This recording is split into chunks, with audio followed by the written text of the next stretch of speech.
সাবেক স্বরাষ্ট্রমন্ত্রীর ভারত পলায়ন নিয়ে যা জানালো পুলিশ ও র্যাব। স্ত্রীসহ সাকিবের ব্যাংক হিসাব তলব। অনুষ্ঠিত হয়ে গেল মার্কিন ভাইস প্রেসিডেন্ট প্রার্থীদের নির্বাচনী বিতর্ক। ইরানকে চরম মূল্য দিতে হবে নেতানিয়াহু।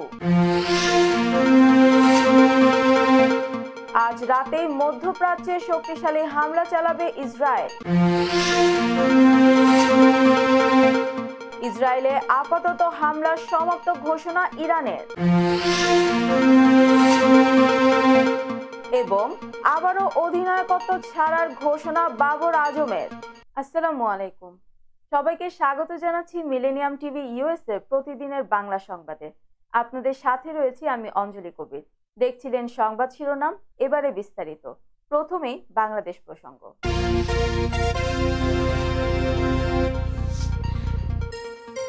ছাত্র জনতার অভ্যুত্থানে আওয়ামী লীগ সরকারের পতনের পর দেশ ছেড়েছেন দলটির অনেক নেতা। তাদের মধ্যে সবচেয়ে আলোচিত সাবেক স্বরাষ্ট্রমন্ত্রী আসাদুজ্জামান খান কামাল। সম্প্রতি তাকে ভারতের কলকাতার ইকো পার্কে আওয়ামী লীগের বেশ কয়েকজন নেতার সঙ্গে আড্ডা দিতে দেখা গেছে। বুধবার এ বিষয়ে কথা বলেছে র্যাব ও পুলিশ। কারওয়ান বাজারের মিডিয়া সেন্টারে র্যাপিড অ্যাকশন ব্যাটালিয়নের লিগ্যাল অ্যান্ড মিডিয়া উইং এর পরিচালক লেফটেন্যান্ট কর্নেল মোহাম্মদ মুনিম ফেরদৌস বলেন, সাবেক স্বরাষ্ট্রমন্ত্রীর ভারতে অবস্থানের বিষয়ে আমি কিছু জানি না। আপনারা টিভিতে দেখে যা জানেন আমিও সেভাবেই জানি। এ বিষয়ে জানতে চাইলে পুলিশের বিশেষ শাখার প্রধান অতিরিক্ত পুলিশ মহাপরিদর্শক মোহাম্মদ শাহ আলম বলেন, আমি গণমাধ্যমে খবর দেখেছি। স্বরাষ্ট্রমন্ত্রী সহ বেশ কয়েকজন কলকাতার একটি পার্কে দেখা গেছে। তারা কিভাবে গেছেন সে তথ্য ইমিগ্রেশন পুলিশে নেই। তিনি বলেন, এতটুকু নিশ্চয়তা দিতে পারি, স্বরাষ্ট্রমন্ত্রী সহ যাদের দেখা গেছে তারা কেউ ইমিগ্রেশন ক্রস করেননি। ইমিগ্রেশনে তাদের দেশ ত্যাগের কোনো তথ্য নেই। তিনি আরো বলেন, ইমিগ্রেশনে যেহেতু তথ্য নেই, অবশ্যই অবৈধ পথে গেছেন। হেঁটে যেতে পারেন, গাড়িতেও যেতে পারেন, স্থলপথেও অবৈধভাবে সীমান্ত পার হতে পারেন। প্রসঙ্গত, ভারতের কলকাতার ইকো পার্কে গত 28 সেপ্টেম্বর সন্ধ্যায় সাবেক স্বরাষ্ট্রমন্ত্রী আসাদুজ্জামান খান কামাল সহ বেশ কিছু নেতাকে আড্ডা দিতে দেখা যায়। এ সময় তার সঙ্গে ছিলেন সাবেক এমপি অসীম কুমার উকিল, অপু উকিল ও হাজী সেলিমের এক ছেলে সহ আওয়ামী লীগের কয়েকজন নেতা। দেশের একটি বেসরকারি টিভি চ্যানেলের ক্যামেরায় ধরা পড়েন তারা। জাতীয় ক্রিকেট দলের সাবেক অধিনায়ক ও সাবেক সংসদ সদস্য সাকিব আল হাসান, তার স্ত্রী উম্মে রোমান আহমেদ শিশির সহ 6 জনের ব্যাংক হিসাবের যাবতীয় তথ্য তলব করা হয়েছে।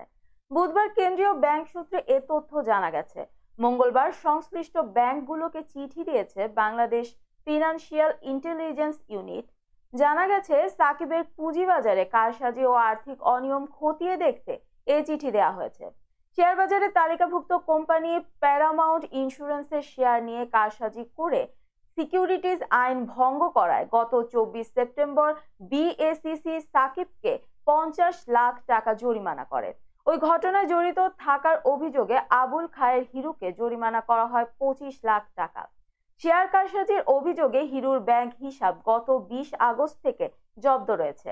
আরো যাদের ব্যাংক হিসাব চাওয়া হয়েছে তারা হলেন আবুল খায়ের হিরুর বাবা আবুল কালাম মাতবর, হিরুর ভাই মোহাম্মদ বাশার, বোন কণিকা আফরোজ ও ব্যবসায়ী মোহাম্মদ নাজমুল বাশার খানের ব্যক্তিগত ও ব্যবসা প্রতিষ্ঠানের ব্যাংক হিসাবের তথ্য চেয়ে চিঠি দেয় বিএফআইইউ। কোটা সংস্কার আন্দোলনের সময় হেলিকপ্টার থেকে গুলি করা হয়নি বলে দাবি করেছেন র্যাপিড অ্যাকশন ব্যাটালিয়নের আইন ও গণমাধ্যম শাখার পরিচালক মুনিম ফেরদৌস। তিনি দাবি করেন, হেলিকপ্টার থেকে টিয়ার শেল ও সাউন্ড গ্রেনেড নিক্ষেপ করা হয়েছিল। বুধবার সকালে কারওয়ান বাজারে এক সংবাদ সম্মেলনে এসব কথা বলেন তিনি। মুনিম ফেরদৌস বলেন, কোটা সংস্কার আন্দোলনের সময় যাদের সম্পৃক্ততা আছে ভিডিও ফুটেজ দেখে দেখে তাদের গ্রেফতার করা হচ্ছে। আরো 30 থেকে 40 জনকে শনাক্ত করে গ্রেফতারের চেষ্টা চলছে। যারা হেলমেট পরা অবস্থায় হামলায় অংশ নিয়েছিল তাদেরও শনাক্ত করা হচ্ছে। আন্দোলনের সময় র্যাব হেলিকপ্টার থেকে গুলি করেছে কিনা এমন প্রশ্নে র্যাবের মুখপাত্র বলেন, গুলি নয়, হেলিকপ্টার থেকে শুধু টিয়ার শেল ও সাউন্ড গ্রেনেড নিক্ষেপ করা হয়েছে। আসন্ন দুর্গা পূজা কেন্দ্র করে যেন কোনো নাশকতা না হয় সেজন্য ব্যবস্থা নেওয়া হয়েছে বলেও জানান তিনি বলেন, প্রতিমা বিসর্জনের দিন নিরাপত্তা ব্যবস্থা বেশ জোরদার করা হবে। র্যাবের এই কর্মকর্তা বলেন, সাগর রুনির মামলাটি গতিশীল করার জন্য টাস্ক ফোর্স গঠন করা হয়েছে। প্রয়োজনে টাস্ক ফোর্সকে সহায়তা করবে র্যাব। দর্শক, এবার দেখবেন যুক্তরাষ্ট্র সংবাদ।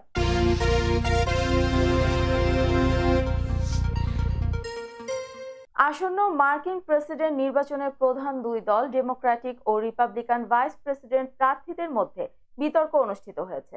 স্থানীয় সময় গতকাল মঙ্গলবার এই নির্বাচনী বিতর্কে অংশ নেন ডেমোক্র্যাট প্রার্থী মিনেসোটা অঙ্গরাজ্যের গভর্নর টিম ওয়ালোস এবং রিপাবলিকান প্রার্থী সিনেটর জেডি ভ্যান্স। মিলেনিয়াম টিভির কর্ণধার জনাব তোফাদার নূর এর পাঠানো তথ্যচিত্রে থাকছে বিস্তারিত। School resource officers, because the idea that we can magically wave a wand and take guns out of the hands of bad guys, it just doesn't fit with recent experience. So we've got to make our schools safer, and I think we've got to have some common sense bipartisan solutions for how to do that. Governor, you have 2 minutes. Well, I think all the parents watching tonight, this is your biggest nightmare. Look, I got a 17-year-old, and he witnessed a shooting at a community center playing volleyball. Those things don't leave you. বিতর্কে দুই প্রার্থীর মধ্যপ্রাচ্য সংকট, অভিবাসন, কর, গর্ভপাত, জলবায়ু পরিবর্তন এবং অর্থনীতি নিয়ে তাদের মতামত তুলে ধরেন। এসব বিষয়ে দুই প্রার্থীর বক্তব্য ছিল একে অপরের বিপরীতমুখী, তবে তারা খুব বেশি ব্যক্তিগত আক্রমণ করেননি। প্রচারাভিযানে একে অপরের প্রতি কঠোর আক্রমণ করলেও বিতর্কে দুজনের আচরণ ছিল বেশ সৌহার্দ্যপূর্ণ। তবে দুই প্রেসিডেন্ট প্রার্থীকে ঘিরে তাদের মন্তব্যগুলো ছিল বেশ আক্রমণাত্মক। নিউ ইয়র্কের সিবিএস ব্রডকাস্টিং সেন্টারে অনুষ্ঠিত এই বিতর্কের শুরুতেই মধ্যপ্রাচ্যে চলমান সংকট নিয়ে আলোচনা শুরু হয়, বিশেষত লেবাননের দক্ষিণাঞ্চলে ইসরায়েলের অব্যাহত হামলা এবং ইরানের পাল্টা ক্ষেপণাস্ত্র হামলার পর পরিস্থিতি নিয়ে কথা ওঠে। রিপাবলিকান প্রার্থী ভ্যান্স প্রশ্ন তোলেন, কেন কমলা হ্যারিস ভাইস প্রেসিডেন্ট হিসেবে জো বাইডেনের প্রশাসনে মুদ্রাস্ফীতি, অভিবাসন ও অর্থনীতির দিকে নজর দেননি। তিনি বলেন, যদি কমলা হ্যারিসের মধ্যবিত্তের সমস্যার সমাধানের এত মহৎ পরিকল্পনা থাকে তাহলে ভাইস প্রেসিডেন্ট থাকাকালীন কেন সেগুলো বাস্তবায়ন করেননি। অন্যদিকে ডেমোক্র্যাট প্রার্থী ওয়ালোস ডোনাল্ড ট্রাম্পকে অস্থিতিশীল নেতা হিসেবে উল্লেখ করেন এবং বলেন, ট্রাম্প কেবল কোটিপতিদের অগ্রাধিকার দিয়েছেন এবং অভিবাসন ইস্যুতে তেমন কিছু করতে ব্যর্থ হয়েছেন। উল্লেখ্য, 60 বছর বয়সী ওয়ালোস মিনেসোটা অঙ্গরাজ্যের গভর্নর ও একজন সাবেক স্কুল শিক্ষক, আর 40 বছর বয়সী ভ্যান্স একজন জনপ্রিয় লেখক এবং ওহাইও অঙ্গরাজ্যের সিনেটর। তারা উভয়ই নিজেদের আমেরিকার মধ্য পশ্চিমাঞ্চলের সন্তান হিসেবে তুলে ধরেন, তবে দেশের গুরুত্বপূর্ণ বিষয়গুলোর বিষয়ে তাদের দৃষ্টিভঙ্গি পরস্পর বিরোধী। দর্শক, মিলেনিয়াম টিভি ইউএসএ প্রতিদিনের বাংলা সংবাদের এ পর্যায়ে ছোট্ট একটি বিরতি, সঙ্গেই থাকুন।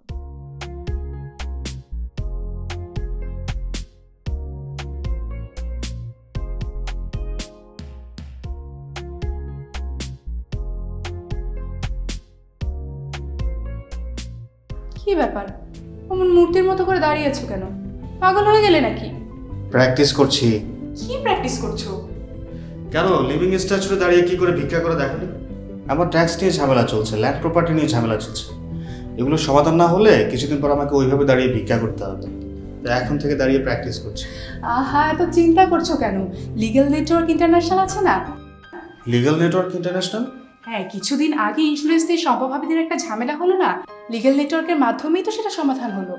শুধু ইন্স্যুরেন্সই না ভাবি, criminal case, immigration, tax, divorce, housing সংক্রান্ত যে কোনো লিগ্যাল সমস্যার সমাধান পেয়ে যাবেন লিগ্যাল নেটওয়ার্কে। যুক্তরাষ্ট্রের 50টি স্টেটে যে কোনো প্রান্তে যে কোনো লিগ্যাল সহায়তা দিতে কিন্তু আমাদের সঙ্গে আছে লিগ্যাল নেটওয়ার্ক ইন্টারন্যাশনাল। শুধু তাই নয়, লিগ্যাল নেটওয়ার্কে আছেন যুক্তরাষ্ট্রের স্বনামধন্য সব লয়ার, যাদের আইনি সহায়তায় যে কোনো লিগ্যাল সমস্যার সমাধান পেয়ে যাবেন খুব সহজেই। তাহলে দেরি কেন? এখনই চলো লিগ্যাল নেটওয়ার্কে। I'm Nasrin Mosnu, immigration attorney. I was born and raised here in New York City. I have been working at various immigration firms since I was a teenager, including with my father. I'm passionate and dedicated about immigration. I am committed to provide my clients with nothing but the best. আমরা asylum office, immigration court সহ যুক্তরাষ্ট্রের 50টি state ও বাংলাদেশ কনসুলেটে আপনাদের আইনগত সহায়তার নিশ্চয়তা দিচ্ছি। Please come and take advantage of our excellent legal services. Our initial consultations are always free. বরেণ্য অভিনেতা আবুল হায়াত একজন স্বাস্থ্য সচেতন মানুষ। একদিন শুটিংয়ে হঠাৎ অসুস্থ হয়ে হতাশায় ভোগেন। সবাই ব্যস্ত, এখন আমার সেবা করবে কে? কেন? নিউ ইয়র্কে গোল্ডেন এজ হোম কেয়ার আছে না, আপনাদের হতাশা দুশ্চিন্তা দূর করে সুস্থ করে তোলে যাদের অঙ্গীকার। সঠিক সময়ে সঠিক সেবা দেওয়ার বিশ্বস্ত প্রতিষ্ঠানের নাম golden age home care. Golden age home care নিউ ইয়র্কবাসীর পূর্ণ আস্থার জায়গা। দর্শক, আবারও স্বাগতম মিলেনিয়াম টিভি ইউএস এর প্রতিদিনের বাংলা সংবাদে। এবার দেখবেন আন্তর্জাতিক সংবাদ।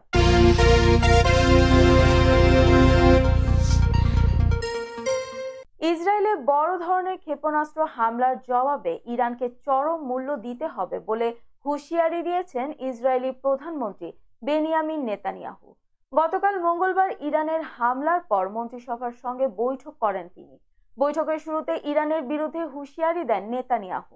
নেতানিয়াহু বলেন, আজ রাতে ইরান বড় ভুল করলো, এর জন্য দেশটিকে চরম মূল্য দিতে হবে। তিনি আরো বলেন, ইরান সরকার আমাদের প্রতিরক্ষার দৃঢ় সংকল্প, আমাদের জবাব দেওয়ার দৃঢ় সংকল্প বোঝে না। অতীতে একাধিকবার এর প্রমাণ দিয়েছি, যে আমাদের ওপর হামলা চালায় আমরা তার ওপর হামলা চালাবো। স্থানীয় সময় গতকাল মঙ্গলবার রাতে ইসরায়েলের সামরিক অবকাঠামো লক্ষ্য করে ক্ষেপণাস্ত্র হামলা চালায় ইরান। ইরানের ইসলামিক বিপ্লবী গার্ডেনে এসব হামলায় ইসরায়েলে কেউ হতাহত হয়নি, তবে পশ্চিম তীরে এক ফিলিস্তিনি নিহত হয়েছে। রকেটের ধ্বংসাবশেষে চাপ পড়ে তার মৃত্যু হয়েছে বলে ধারণা করা হচ্ছে। লেবাননে ইসরায়েলি বাহিনীর চলমান হামলার মধ্যে ইসরায়েলে হামলা চালালো ইরান। কয়েকদিনের বিমান হামলার পাশাপাশি গত সোমবার লেবাননের দক্ষিণাঞ্চলে স্থল অভিযান শুরু করেছে ইসরায়েল। বিমান ও স্থল হামলায় সোমবার একই দিনে লেবাননে 95 জন নিহত হয়েছেন, আহত হয়েছেন অনেকে। ইসরায়েলকে লক্ষ্য করে অন্তত 200 ক্ষেপণাস্ত্র হামলা চালিয়েছে ইরান। এই হামলার প্রতিশোধ নিতে বুধবার রাতে মধ্যপ্রাচ্যে হামলা চালাবে ইসরায়েল। মঙ্গলবার দিবাগত রাতে ইসরায়েলের সামরিক বাহিনীর মুখপাত্র ড্যানিয়েল হাগারি এমন হুমকি দিয়েছেন। খবর বিবিসির। এক বিবৃতিতে হাগারি বলেন, ইরানি ক্ষেপণাস্ত্র প্রতিরোধে ইসরায়েল এবং মার্কিন বিমান প্রতিরক্ষা ব্যবস্থা কার্যকরভাবে কাজ করেছে। তিনি বলেন, ইরান বুধবার রাতে গুরুতর কাজ করেছে এবং মধ্যপ্রাচ্যকে উত্তেজনার দিকে ঠেলে দিয়েছে। আজ রাতেই ইরানের এই কর্মকাণ্ডের পরিণতি ভুগতে হবে। ড্যানিয়েল হাগারি বলেন, ইরান এ প্রথম হামলা চালায়নি, কিন্তু এবারের হামলা ক্ষেপণাস্ত্রের পরিপ্রেক্ষিতে বিস্তৃত ছিল এবং প্রয়োজন অনুসারে প্রতিরক্ষামূলক প্রতিক্রিয়া তৈরি করা হয়েছে। ইসরায়েলি সামরিক মুখপাত্র আরো বলেন, ইরানের হামলার প্রভাব খুব কম ছিল। জনসাধারণের দায়িত্বশীল আচরণ, আমাদের প্রতিরক্ষা সক্রিয়করণ এবং ইসরায়েল রাষ্ট্রকে রক্ষার জন্য অংশীদারদের পদক্ষেপের কারণে তেমন কোনো হতাহতের ঘটনা ঘটেনি। আমরা এভাবে কাজ চালিয়ে যাব, আক্রমণাত্মক এবং আত্মরক্ষামূলকভাবে। ইসরায়েলে ক্ষেপণাস্ত্র হামলার সমাপ্ত ঘোষণা করেছে ইরান। স্থানীয় সময় আজ বুধবার ভোরে তেহরান জানিয়েছে, আর কোনো উস্কানি না আসলে ইসরায়েলের ওপর হামলা চালানো হবে না। অপরদিকে তেহরানের হামলার জবাবে প্রতিশোধের অঙ্গীকার করেছে ইসরায়েল ও যুক্তরাষ্ট্র। বার্তা সংস্থা রয়টার্স জানায়, নতুন করে ইসরায়েল কোনো উস্কানি না দিলে ইরান আর হামলা করবে না জানিয়ে দেশটির পররাষ্ট্রমন্ত্রী আব্বাস আরাকচি সামাজিক যোগাযোগ মাধ্যম এক্সে একটি পোস্ট দিয়েছেন। পোস্টে তিনি বলেন, আমাদের কর্মসূচি সমাপ্ত, তবে ইসরায়েল আবারও প্রতিশোধের আমন্ত্রণ জানালে আমাদের প্রতিক্রিয়া আরও শক্তিশালী হবে। তেল আবিবে গতকাল মঙ্গলবার 180টির বেশি ব্যালিস্টিক ক্ষেপণাস্ত্র ছুঁড়েছে ইরান। এর জেরে ইরানকে চরম মূল্য দিতে হবে বলে হুঁশিয়ারি দিয়েছেন ইসরায়েলি প্রধানমন্ত্রী বেনিয়ামিন নেতানিয়াহু। আর ওয়াশিংটন বলেছে, দীর্ঘদিনের মিত্র ইসরায়েলের সঙ্গে এমনভাবে কাজ করবে তারা, যাতে মঙ্গলবারের হামলার জন্য ইরানকে চরম পরিণতি ভোগ করতে হয়।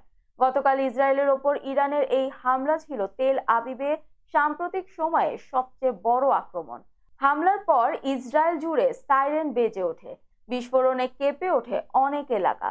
হামলা থেকে বাঁচতে জনগণকে নিরাপদ আশ্রয়ে যাওয়ার নির্দেশ দেওয়া হয়। হামলায় ইসরায়েলে কোনো হতাহতের খবর পাওয়া যায়নি, তবে দখলকৃত পশ্চিম তীরে একজন ফিলিস্তিনি নিহত হয়েছেন। দর্শক, মিলেনিয়াম টিভি ইউএসএ প্রতিদিনের বাংলা সংবাদের এ পর্যায়ে ছোট্ট একটি বিরতি, সঙ্গেই থাকুন।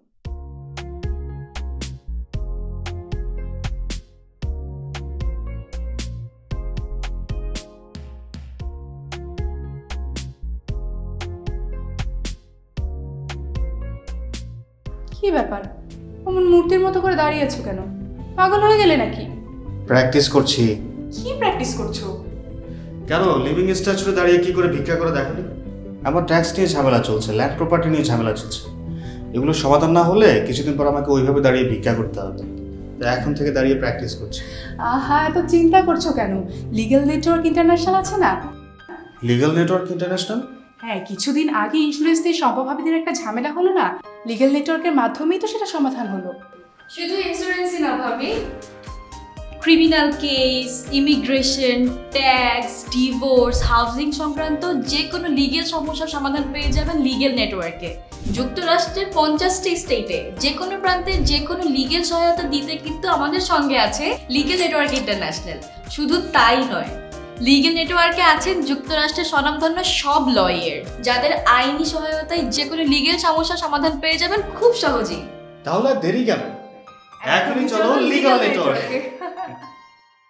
I'm Nasrin Mosnu, immigration attorney. I was born and raised here in New York City.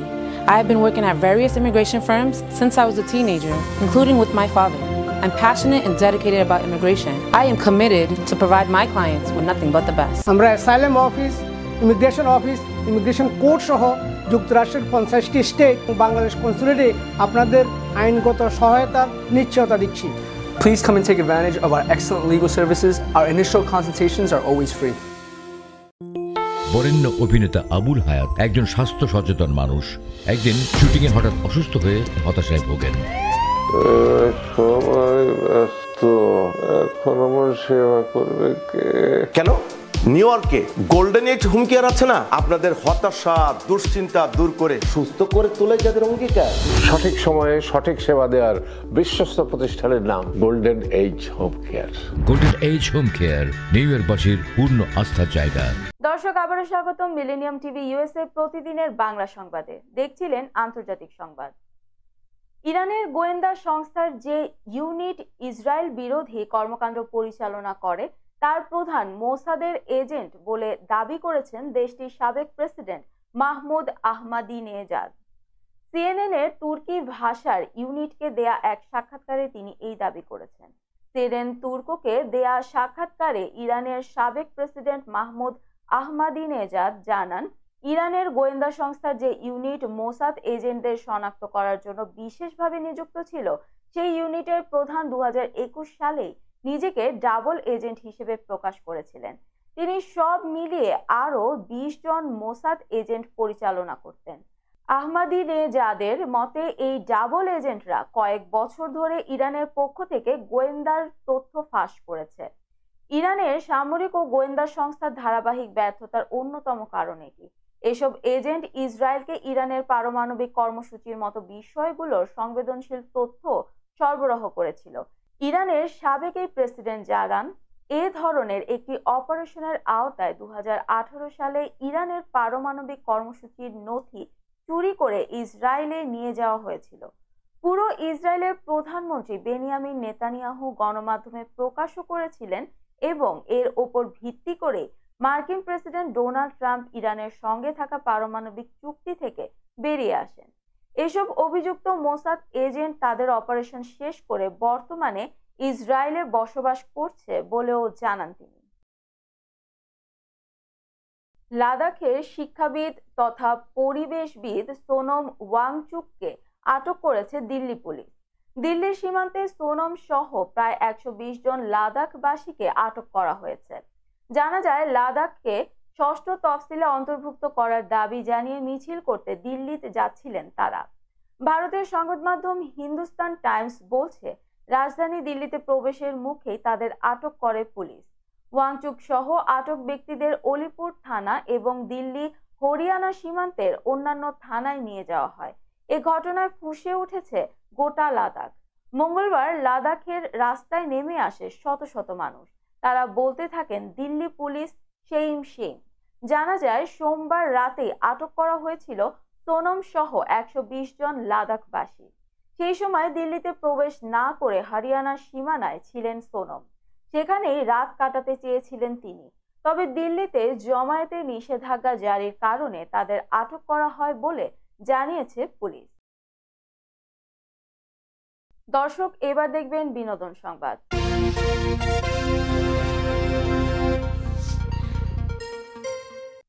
বেশ কিছুদিন ধরে শোনা যাচ্ছে লায়ন শিরোনামে একটি সিনেমা নির্মাণ করতে যাচ্ছেন রায়হান রাফি। সেখানে অভিনয় করার কথা রয়েছে ওপার বাংলার সুপারস্টার জিতের। পাশাপাশি বাংলাদেশের চঞ্চল চৌধুরীর থাকার গুঞ্জনও শোনা যাচ্ছে। অবশেষে সিনেমাটি নিয়ে RTVকে বিস্তারিত জানান রাফি। RTVকে নির্মাতা বলেন, দুই দেশের দুই প্রযোজনা প্রতিষ্ঠানের প্রযোজনায় লায়ন সিনেমাটি নির্মাণ করতে যাচ্ছি। এতে ওপার বাংলা থেকে অভিনয় করবেন জিৎ ও বাংলাদেশ থেকে থাকছেন শরীফুল রাজ। তিনি আরো বলেন, পাশাপাশি বাংলাদেশের দুই নায়িকা থাকছেন। 3টি পর্বে মুক্তি পাবে সিনেমাটি, যার প্রথম পর্ব মানে লায়ন 1 মুক্তি পাবে আগামী রোজার ঈদে।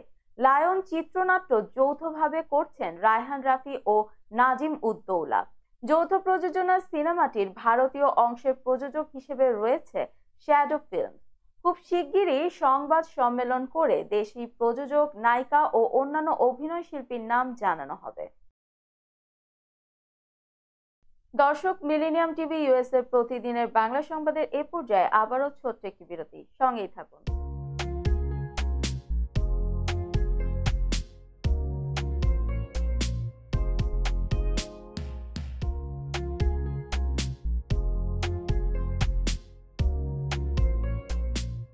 কি ব্যাপার, অমন মূর্তির মতো করে দাঁড়িয়ে আছো কেন? পাগল হয়ে গেলে নাকি? প্র্যাকটিস করছি। কি প্র্যাকটিস করছো? কেন লিভিং স্ট্রাকচারে দাঁড়িয়ে কি করে ভিক্ষা করে দেখালি? আমার ট্যাক্স নিয়ে ঝামেলা চলছে, ল্যান্ড প্রপার্টি নিয়ে ঝামেলা চলছে। এগুলো সমাধান না হলে কিছুদিন পর আমাকে ওইভাবে দাঁড়িয়ে ভিক্ষা করতে হবে। তো এখন থেকে দাঁড়িয়ে প্র্যাকটিস করছি। আহা, এত চিন্তা করছো কেন? লিগ্যাল নেটওয়ার্ক ইন্টারন্যাশনাল আছে না? Legal network international? হ্যাঁ, কিছুদিন আগে ইন্স্যুরেন্স দিয়ে সম্পভাবীদের একটা ঝামেলা হলো না, লিগ্যাল নেটওয়ার্কের মাধ্যমেই তো সেটা সমাধান হলো। শুধু ইন্স্যুরেন্সই না ভাবি, criminal case, immigration, tax, divorce, housing সংক্রান্ত যে কোনো লিগেল সমস্যার সমাধান পেয়ে যাবেন লিগেল নেটওয়ার্কে। যুক্তরাষ্ট্রের 50টি স্টেটে যে কোনো প্রান্তে যে কোনো লিগেল সহায়তা দিতে কিন্তু আমাদের সঙ্গে আছে লিগেল নেটওয়ার্ক ইন্টারন্যাশনাল। শুধু তাই নয়, লিগেল নেটওয়ার্কে আছেন যুক্তরাষ্ট্রের স্বনামধন্য সব লয়ার, যাদের আইনি সহায়তায় যে কোনো লিগেল সমস্যার সমাধান পেয়ে যাবেন খুব সহজেই। তাহলে দেরি কেন? এখনই চলো লিগ্যাল নেটওয়ার্কে। I'm Nasrin Mosnu, immigration attorney. I was born and raised here in New York City. I have been working at various immigration firms since I was a teenager, including with my father. I'm passionate and dedicated about immigration. I am committed to provide my clients with nothing but the best. আমরা asylum office, immigration court সহ যুক্তরাষ্ট্রের 50টি state ও বাংলাদেশ কনসুলেটে আপনাদের আইনগত সহায়তার নিশ্চয়তা দিচ্ছি। Please come and take advantage of our excellent legal services. Our initial consultations are always free. বরেণ্য অভিনেতা আবুল হায়াত একজন স্বাস্থ্য সচেতন মানুষ। একদিন শুটিংয়ে হঠাৎ অসুস্থ হয়ে হতাশায় ভোগেন। সবাই ব্যস্ত, এখন আমার সেবা করবে কে? কেন নিউ ইয়র্কে গোল্ডেন এইজ হোম কেয়ার আছে না? আপনাদের হতাশা, দুশ্চিন্তা দূর করে সুস্থ করে তোলে যাদের অঙ্গীকার। সঠিক সময়ে সঠিক সেবা দেওয়ার বিশ্বস্ত প্রতিষ্ঠানের নাম golden age home care. Golden age home care নিউ ইয়র্কবাসীর পূর্ণ আস্থার জায়গা। দর্শক, আবারও স্বাগত মিলেনিয়াম টিভি US এর প্রতিদিনের বাংলা সংবাদে। দেখছিলেন বিনোদন সংবাদ।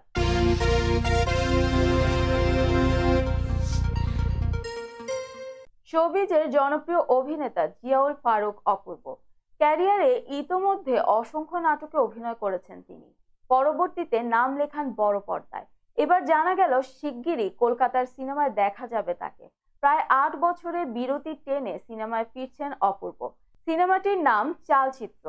এটি নির্মাণ করেছেন প্রতিম ডি গুপ্ত। এই সিনেমার মাধ্যমে কলকাতার সিনেমা ইন্ডাস্ট্রিতে অভিষেক হচ্ছে অপূর্বর। সিনেমায় এক রহস্যময় চরিত্রে দেখা যাবে তাকে। এছাড়াও 4 জন পুলিশের চরিত্রে দেখা যাবে টোটায় রায় চৌধুরী, অনির্বাণ চক্রবর্তী, শান্তনু মাহেশ্বরী এবং ইন্দ্রজিৎ বসুকে।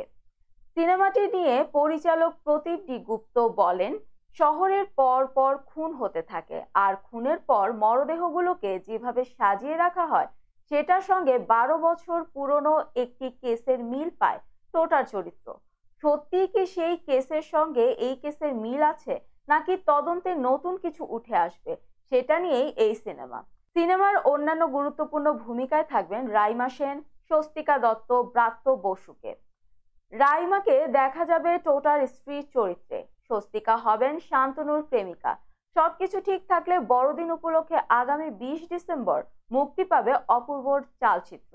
এর আগে আশিকুর রহমান পরিচালিত গ্যাংস্টার রিটার্নস সিনেমায় অভিনয় করেছিলেন অপূর্ব। 2015 সালে মুক্তি পায় সিনেমাটি। এটি ছিল তার প্রথম সিনেমা। এবার দ্বিতীয় সিনেমা দেখার অপেক্ষার প্রহর গুনছেন অভিনেতা ভক্তরা। দর্শক, এবার দেখবেন খেলার সংবাদ।